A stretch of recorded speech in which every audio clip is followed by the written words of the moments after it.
después de un momento histórico determinado, como es, bueno, la finalización de una guerra, en realidad eso no es lo que lleva a Keynes a realizar su obra. Keynes se pone a realizar ese análisis a partir de la caída de la bolsa de Wall Street. ¿Sí? ¿Y por qué? ¿Alguien me puede explicar por qué? Yo puse, bueno, que la obra de Keynes surge en un contexto de crisis con el capitalismo mundial, donde el desempleo aumentaba y el salario disminuía, y luego de la Primera Guerra Mundial hubo una sobreproducción en los años 20, y eso hizo que las empresas caigan financieramente, y ahí se produce el crack de Wall Street, y bueno, y eso perjudicó a los países exportadores de materias primas, como Argentina, por ejemplo. Exacto. Bueno, después cuando veamos en la unidad 4 vamos a ver cuáles fueron ahí está, mira, Constanza dice que es para tratar de salvar el modelo capitalista. Y la respuesta a tu pregunta, Constanza, también es positiva. Sí, es para salvar el modelo capitalista. Cuando nosotros hablamos de Keynes, ahora vamos a ver detalles, ¿no?, de las políticas de él, y entonces nos van a parecer a veces que son medio populistas, puede ser. ¿Qué les parece?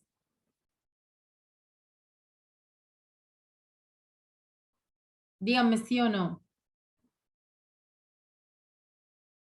¿Y el populismo no se refiere al pueblo? La Sí. distribución al pueblo, Y supongo que sí. entonces, ¿le parece que sí, que benefician al pueblo las políticas de Keynes? Un poco. Acá Lucas dice un capitalismo social. Bueno, ahí está el kit de la cuestión, ¿no? O sea, podemos decir que en esa época también había otras formas políticas en boga, que era, por ejemplo, el comunismo. Y entonces ahí Constanza había dicho que había que salvar al capitalismo, porque ¿qué pasaba?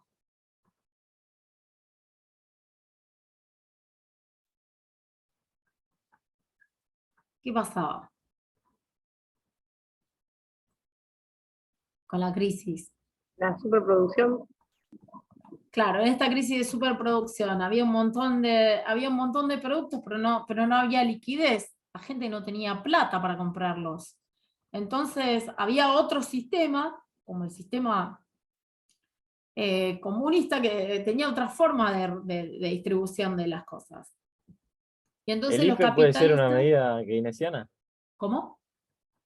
Sí, El sí, IFE, Marco, sí, el sí. IFE. El IFE es una medida keynesiana, como la AUH y como un montón de políticas que dentro del capitalismo benefician al pueblo. Por eso yo les preguntaba si parecía medio populista. Benefician a la población, a ciertos sectores de la población, pero no nos salimos del capitalismo. No es una forma diferente, sino que es como un parche, ¿no? Como una forma dentro del mismo dentro del mismo sistema, como bien dijo la compañera hace un rato, y para salvar este sistema, ¿sí? Porque este sistema dejó de funcionar por sí solo, y las pruebas de este parate lo dieron las crisis de superproducción, la caída de la bolsa de Wall Street. Y entonces, ¿qué pasaba? Antes hablaban los clásicos, hablaban de la mano invisible, los neoclásicos decían que cada uno haciendo su esfuerzo individual se lograba el bienestar total, y de repente hay una crisis muy grande en el capitalismo y no saben para dónde correr. Entonces aparece este señor que estuvimos estudiando hoy, hasta hoy, y dice varias cosas que nos parecen interesantes. Estas cosas que nos parecen interesantes no es que él se convierte en un mentor de otra corriente, sino que él lo hace justamente, como dijo Constanza, para salvar al capitalismo.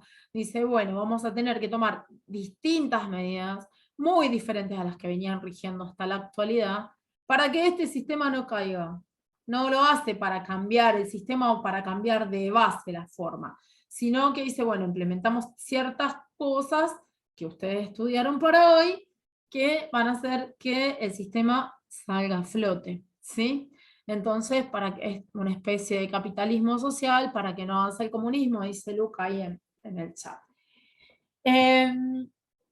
Entonces, volvemos a las preguntas. Entonces quedó claro que la respuesta correcta a la pregunta número 1 tiene que ver con el momento concreto a partir del cual Keynes se pone a pensar en alternativas, ¿sí?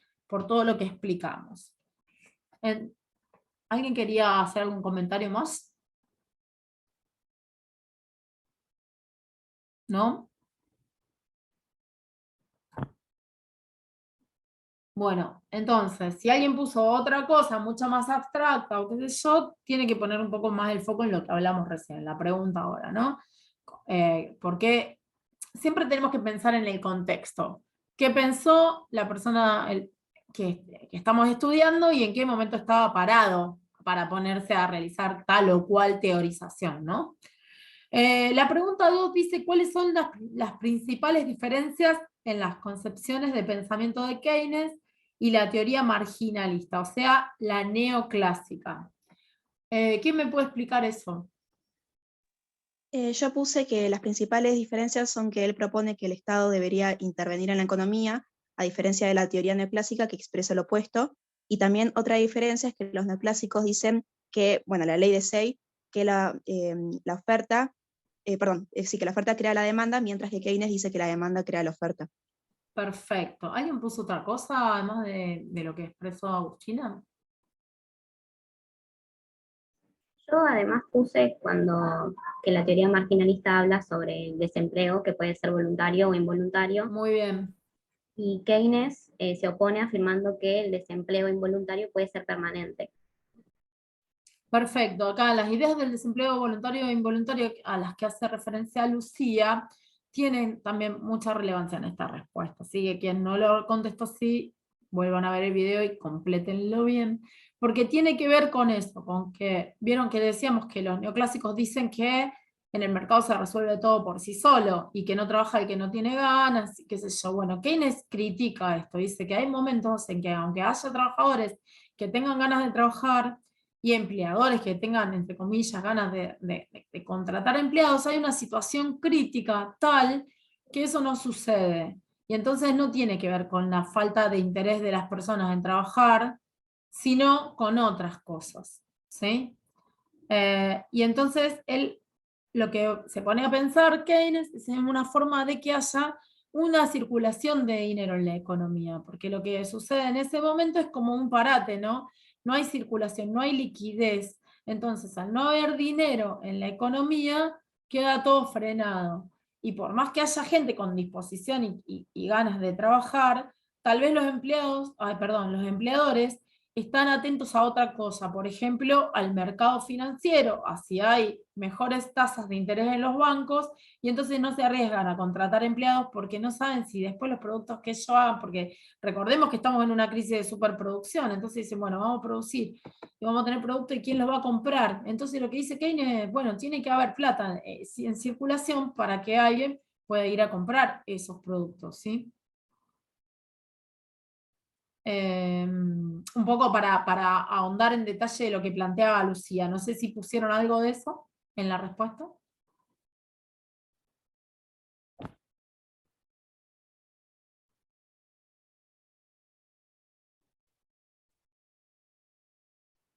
Bueno, ¿y hay alguna duda sobre esta dicotomía, ¿no?, que se plantea en esta pregunta acerca de, por un lado, Keynes, y por el otro lado, los neoclásicos?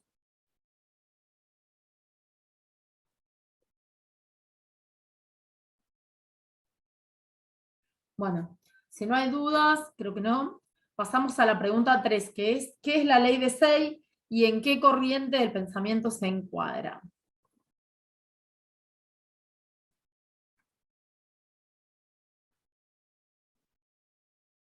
¿Alguien que me lea su respuesta o que me la cuente? Nos la cuente a todos, para todas. Yo puse Sí. que surge de la corriente neoclásica. ¿Qué pusiste que se enrola en la corriente neoclásica, la ley de Sí. Say? ¿Alguien puso algo distinto? Sí, presten toda atención y díganme. Yo puse en la teoría clásica. Bien, acá ¿quién escribió? Constanza. La ley de Say indica que la oferta que crea la que crea la demanda, por lo que no puede existir demanda sin haber oferta. La respuesta correcta, parece un programa de preguntas y respuestas esto. La respuesta correcta es que se enrola en la teoría clásica. Vuelvan a ver el video. Say es clásico, ¿sí? es de la misma época que Smith y que Ricardo. Lo que pasa es que cuando ustedes lo ven acá, perfecto, ahora lo modifico. Acá puede haber una confusión en el video, porque en realidad hace una diferenciación, ¿sí? Pero bueno, o sea, si bien, ¿cómo se llaman los neoclásicos? Neoclásicos, o sea, que vienen a tomar cosas que planteaban los clásicos. En el video se trae a Say, que es de los clásicos, y se lo retoma para hacer una afirmación a partir de la cual encontramos, nos ponemos en contradicción a lo que plantea Keynes, ¿sí?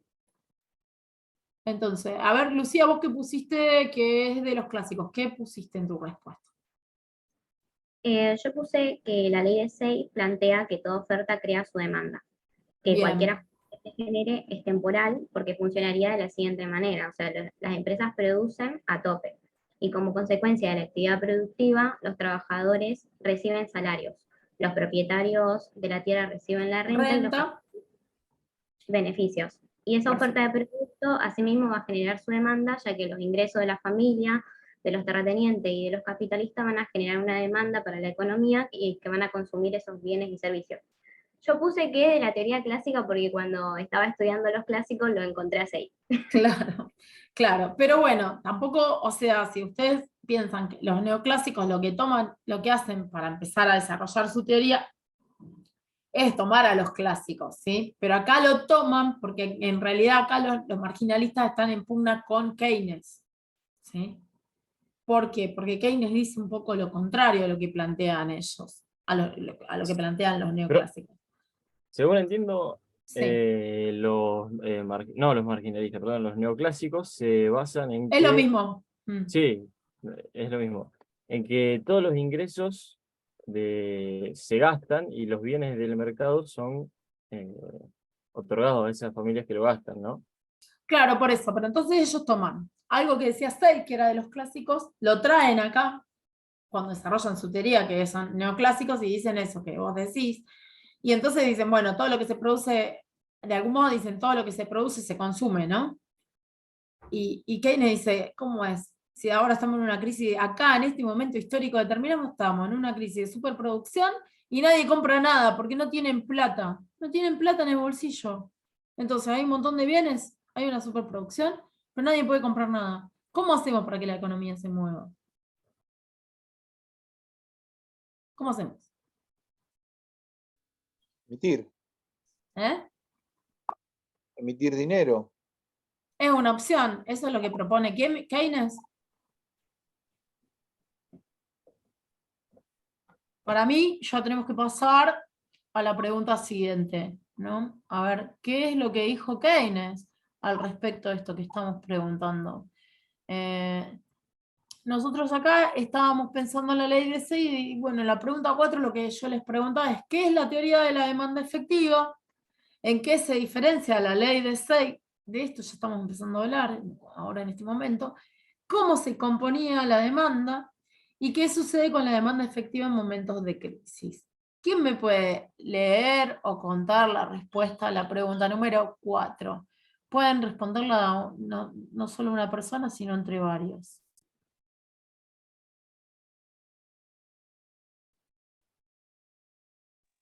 Profe, nosotros en el grupo pusimos, la demanda efectiva es la cantidad de bienes y servicios que los consumidores realmente adquieren en el mercado en un tiempo determinado y a un precio dado. Bien. Pusimos que Keynes invierte la ley de Say y dice que la demanda crea la oferta. Y después habla Muy que bien. la demanda se compone de dos motivos, el consumo y la inversión. Los explicamos cada uno, el consumo que depende del ingreso de las familias, y dice cuanto más altos sean los ingresos, mayor será el consumo, pero no todas las familias destinan sus ingresos al consumo, también destinan una parte al ahorro. Y después tenemos la inversión, que es el otro componente. El empresario invierte cuando compra maquinarias e instalaciones para aumentar, mantener o mejorar la producción, y lo hacen dependiendo de cuánto quieran ganar. Y la última parte, que decía qué sucede con la demanda efectiva en momentos de crisis, pusimos que la demanda efectiva se reduce por la crisis, Los Claro. empresarios producen menos de lo que podrían si operaran al tope. Por más bajos que sean los salarios, los empresarios no contratan a más trabajadores porque no tienen a quién vender su producción. Ese desempleo provoca que cada vez se consuma menos producto, lo que lleva a un círculo vicioso de estancamiento. Exacto, por eso esto se relaciona con aquellas ideas que veíamos hace un rato del desempleo voluntario e involuntario, ¿no? A la que hacían que referencia a los neoclásicos, Claro. diciendo, bueno, no, los trabajadores no trabajan porque no quieren, y en realidad lo que plantea Keynes es distinto, dice, bueno, en realidad no trabajan porque no hay trabajo. ¿Cómo no hay trabajo? Y no, porque los empresarios ahora están en una situación de crisis y no se arriesgan a invertir en el proceso productivo, porque probablemente poniendo su dinero en otros lugares, tipo renta financiera, o sea, en los bancos para sacar un interés, les convenga y no asumen el riesgo de comprar maquinarias, contratar más empleados. Porque después no tienen asegurado esto, por eso es tan importante este análisis que hacíamos en la pregunta anterior sobre la ley de SEI, o sea, como que los clásicos enuncian esta idea, ¿no? A través de SEI. Los neoclásicos la retoman y dicen, bueno, toda oferta genera su propia demanda. Y acá dicen, no, o sea, acá hay mucha oferta, hay superproducción y no hay gente que compre. ¿eh? Entonces, los empresarios dicen, bueno, listo, hay una retracción en la economía, dejamos de producir. Dejamos de producir, no apostamos a esto porque no sabemos si alguien nos va a comprar lo que estamos produciendo. Entonces, la respuesta que leyó la compañera recién está perfecta. ¿Alguien puso otra cosa? ¿Pusieron todo eso? ¿Sí? Yo puse eso, pero más corto, no tan explicado. Ah, bien. Bueno.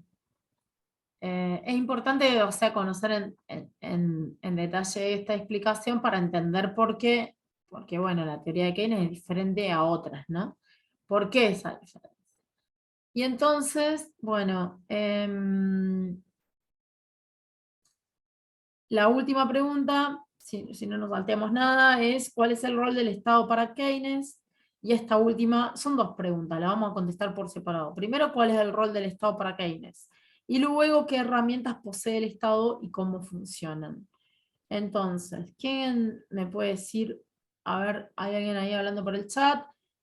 ¿Cuál es el rol del... Bien, que pusieron eso, muy bien. ¿Cuál es el rol del Estado para Keynes? Intervencionista. ¿Alguien puso otra cosa? Mira, yo yo puse justifica la intervención del Estado mediante políticas públicas orientadas para lograr el pleno empleo y estabilidad de precios. Está bien. Entonces coincide con lo que planteó Lucía, lo que dice Mario, ¿no? Que es intervencionista. ¿Alguien más puso otra cosa? Sí. Yo puse que el rol del Estado para Keynes, bueno, es el de ser intervencionista mediante la política fiscal que se traduce en el gasto público y los impuestos, y la política monetaria porque los capitalistas comparan la ganancia con la tasa de interés. Por lo que para Bien. Keynes el Estado debe emitir más dinero, así la tasa de interés baja. Sí, yo Bien. puse lo mismo. Muy bien. Entonces, con esa respuesta que dijo Agostina y no sé quién más dijo, lo que hacen ustedes es no solamente decir, bueno, el rol del Estado es intervencionista y punto, sino cuáles son las dos políticas o las dos herramientas, que en realidad son la política fiscal y la política monetaria, que desarrolla Keynes en su teoría para explicar cómo poder reactivar la economía, porque en realidad ese es el objetivo de él. El objetivo de él, como dijo una compañera bien al principio de esta parte de la clase, es que el sistema capitalista se reactive, ¿sí? Y como estamos en un momento de crisis, vieron que yo, cuando estábamos viendo Marx, les hablé de 4 fases dentro del ciclo económico que eran importantes para Marx. ¿Le encuentran alguna relevancia a eso que vimos hace un rato nomás, hoy? Con esto que estamos hablando que es totalmente diferente, o sea, podemos ir todo el tiempo relacionando una escuela con la otra o marcando la diferencia, ¿se acuerdan? Yo les dije que había 4 fases. Una, o sea, Marx va a partir hablando justamente de la crisis de superproducción, que estamos acá, lo mismo que está hablando Keynes, ¿sí? Lo que pasa es que, bueno, en este caso lo que él planteaba eran 4 fases. Si estábamos en un momento de crisis, después necesariamente va a tener que venir un momento de reanimación, vamos a llegar al auge y después va a haber una depresión que nos va a llevar de nuevo a la crisis. Eso es lo que planteaba Marx. Acá estamos en un momento de crisis, ya efectivo, concreto. Por eso la pregunta 1 es cuál es el contexto. Y la respuesta a la pregunta 1 no es algo muy general y abstracto, como por ahí a veces responde la gente, sino la crisis, justamente, la crisis ocasionada porque lo que dijeron ustedes, el que lo puso distinto, vaya al punto ese. Porque a partir de esa crisis es que este autor se pone a desarrollar su teoría. ¿Alguien más me puede leer las 2 alternativas que propone Keynes, leer o contar las 2 alternativas que propone Keynes como solución dentro de las políticas estatales? Nosotros pusimos que, bueno, una es el gasto público, son las inversiones que realiza el Estado, que crea empleo, genera mejor infraestructura, apoyar sectores vulnerables. Y la otra que pusimos, impuestos, que son los que usa el Estado para redistribuir la riqueza, contra la inflación, entre otras cosas. En resumen, pusimos eso. Bien, ¿alguien puso otra cosa o algo parecido?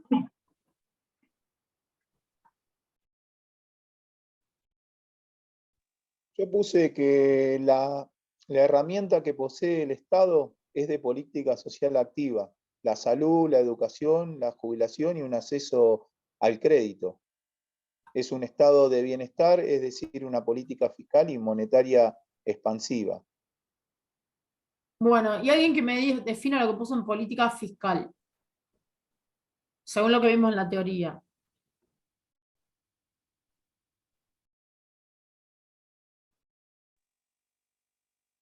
Léame lo que escribieron en la respuesta, ¿no? En las respuestas seguramente hablan de política fiscal y política monetaria.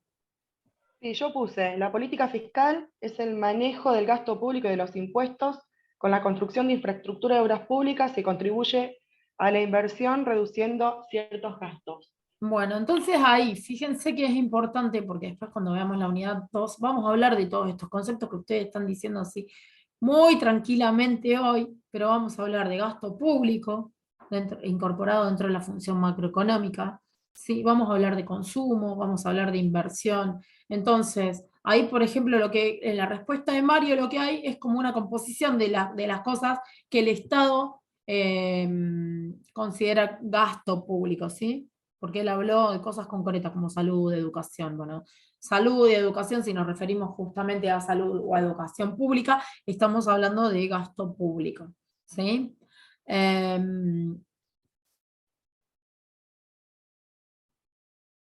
Política fiscal. Profe, y volviendo a lo que es la política fiscal, Sí.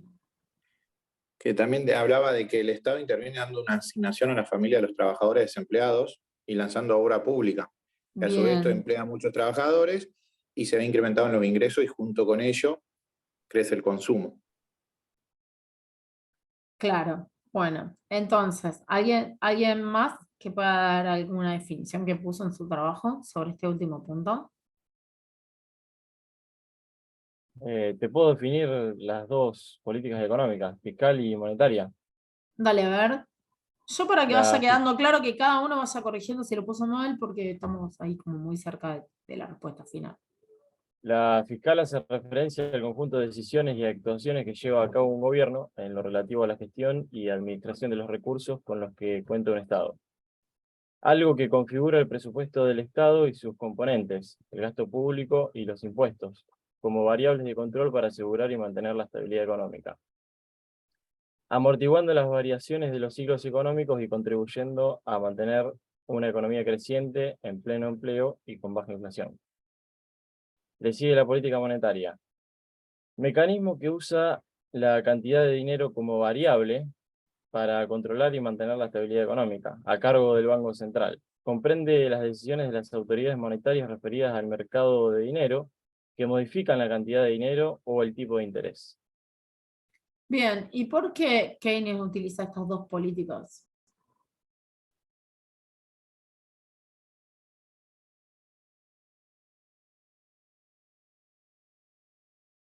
dijimos que estábamos en un momento de crisis, de recesión, que había que movilizar la economía. Entonces, ¿qué dice? Puede tener que ver, por lo que recuerdo del video, Ujú. que decía que si se reducía la tasa de interés, los empresarios iban a optar por no invertir, digamos, como por no invertir su dinero en el banco, iban a optar por invertir ese Exacto. dinero de una manera más productiva. Claro, Martina, porque si nosotros pensamos que somos empresarios, ¿no? Y hay un momento de crisis, nos ponemos a fabricar bienes y capaz nadie los compra. Y el banco me está dando mucho interés. Yo pongo mi plata en el banco, no asumo ningún riesgo económico y el banco me paga por poner la plata ahí, nada más, ¿sí? Sería como una valorización financiera. Entonces, eso va a hacer que la economía siga parada y que no haya nada, o sea, no se mueve nada. Razón por la cual lo que él plantea es eso, justamente, cómo incorporamos, cómo inyectamos liquidez en la sociedad. Entonces habla de estas dos políticas para que haya moneda circulante, ¿sí? Entonces dice, ¿cómo hago para incentivar a los bancos? ¿Cómo hago para incentivar a las personas, a los empresarios, por ejemplo, para que asuman riesgo de inversión para poder, para reponer en marcha el proceso productivo? Y tengo que... Subsidios. No, eso es para las personas los subsidios, además de los empresarios. Sí, para los empresarios también, pero además, ¿qué piensa? Porque En yo, realidad dice, si los bancos ponen tasa de interés más baja, Bajamos la tasa de interés. claro. Si bajamos la tasa de interés, ya vos que sos empresario no vas a querer poner tu plata, porque la vas a tener parada por 2 mangos, entonces vos decís, bueno, no, toda esta plata que tengo la pongo en actividad. ¿Para dónde? Y ahí sí, a lo mejor podés pedir un subsidio para la producción, ¿sí? No sé si te referías a eso, Marco. Pero un poco eso. Y a la vez, también tomando uso del gasto público, porque acá las compañeras, Lucía y no me acuerdo quién más, habían dicho que el Estado era intervencionista. En el rol del Estado, lo que estamos pensando es que el Estado va a venir a decir qué cosa. Va a venir a decir, bueno, uso el gasto lo de la público demanda efectiva, para... ¿no? La demanda efectiva, sí, en realidad la demanda efectiva es un analizador para poder brindar recursos dentro de la sociedad, ¿no? Entonces, Porque estas herramientas, las políticas públicas, ujú, que hacen que no haya un estancamiento en la economía y a través del consumo se produzca un vaciamiento del mercado y así vuelva el ciclo normal. claro, porque vos decís un vaciamiento porque teníamos una superproducción, ahora la gente no podía comprar nada. ¿Cómo entonces a través de una política o de otra política, lo que hace el Estado keynesiano es reproducir algunas funciones esenciales del capitalismo para que esta rueda comience a girar de nuevo, porque dijimos que estaba frenada, ¿no? Entonces, al principio de esta reunión de Keynes, Marco planteaba, si no me equivoco, el tema de él hizo referencia a la IFE, que fue un recurso que surgió ahora para la pandemia, hace pocos años, para las personas que, bueno, nada, habían tenido que parar su producción porque no se podía hacer nada, teníamos que estar encerrados, bueno, todo lo que ustedes ya saben, ¿no? Esto está bueno porque es algo que pasó hace poco y todos lo vivimos. Porque a veces en esta materia vamos a estudiar fenómenos de la economía, por ahora, hasta ahora estamos estudiando cosas viejas, vamos a estudiar fenómenos de la economía que se dieron en otros momentos históricos, pero bueno, esto pasó hace poco. Entonces, a ver, si entiendo yo, Marco, a lo que planteaste vos, entonces esas políticas que llevó adelante el gobierno actual, porque estamos dentro del mismo periodo de gobierno aún, tienen carácter ¿qué? Intervencionista, Claro, tienen protector. como, sí, tienen carácter intervencionista, o sea que podrían tener como un origen de un origen keynesiano. ¿Sí? ¿Por qué? Porque era como una inyección de dinero en sectores de la producción que no estaban pudiendo contar con ese efectivo para ir al mercado y reactivar, ¿sí? El gasto público también, porque bueno, a través del gasto público, o sea, el gasto público se compone de la recaudación que hace el Estado, y después esa recaudación que tiene la destina a ciertos y determinados gastos, ¿sí? A ver qué más acá dicen ustedes.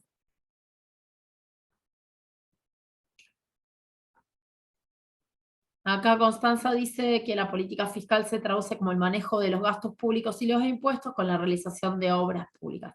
Este concepto de obras públicas es re importante, ¿sí? Porque cuando el Estado toma esos recursos que dice Constanza y los pone en una obra pública, también va a contratar empleados que vayan a realizar tareas. Y esos empleados quizás no tenían trabajo y entonces van a tener un empleo, van a tener dinero en el bolsillo y eso también va a propender a la reactivación de la economía, ¿sí?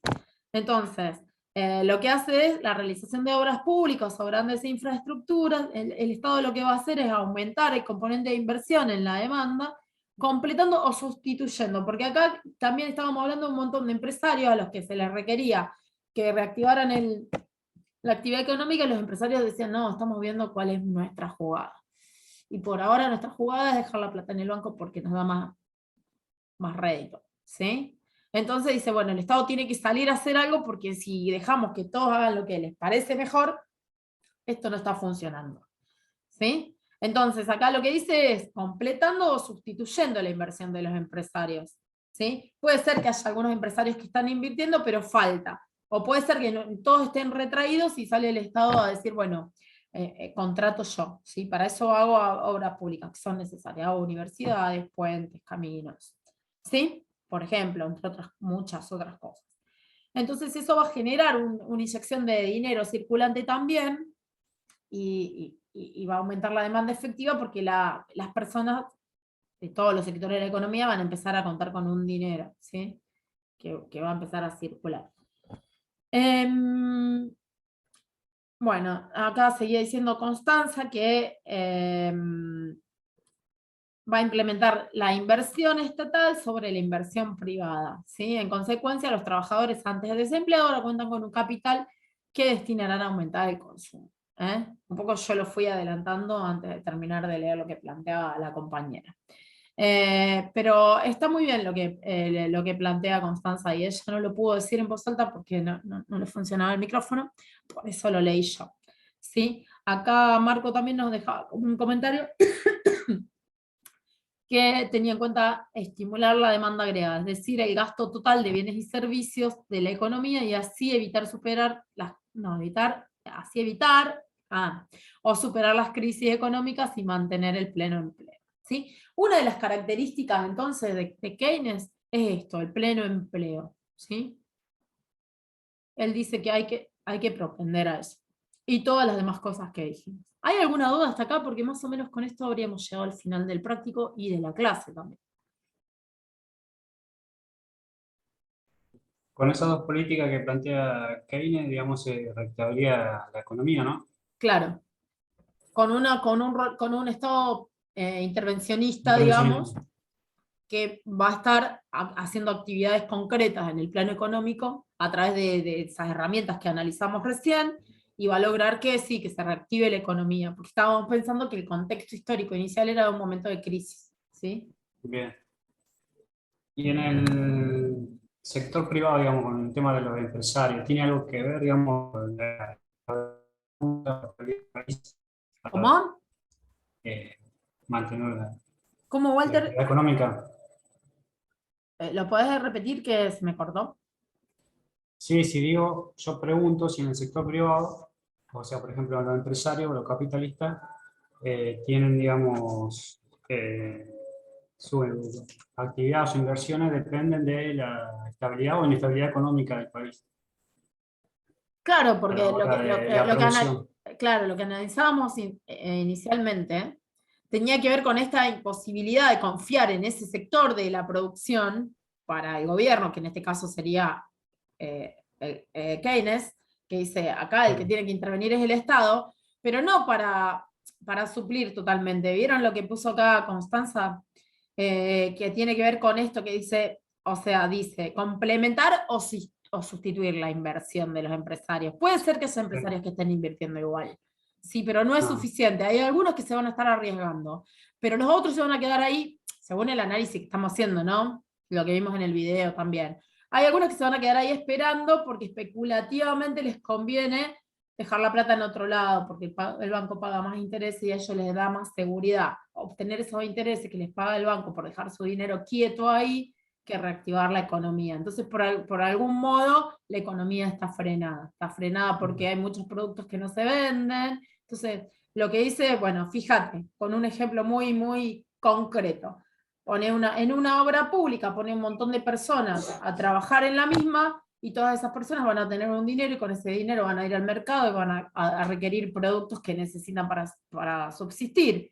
Ahí se reactiva por una de las políticas del Estado. Bien. O sea, también otra de las políticas puede ser otorgarle subsidios a los empresarios, pero destinados a la inversión en la producción, por ejemplo. ¿Sí? Y por eso un compañero nuestro hoy hablaba de la ayuda que se dio en pandemia, y yo les hablaba de otra, les hablaba de la AUH, que es para los particulares, para aquellos particulares que no tienen un salario familiar porque no tienen un trabajo en blanco, por ejemplo. Y también son como transferencias del Estado que hace. El Estado obtiene dinero y transfiere a sectores que lo necesitan, en particular por alguna cuestión, a través de las políticas públicas. ¿Sí? Sí, sí. Y la idea sería, digamos, en su fin, reactivar la economía. Para el Claro, consumo. sí, tal cual. Bueno, ¿hay alguna duda? Yo voy a ir cortando acá.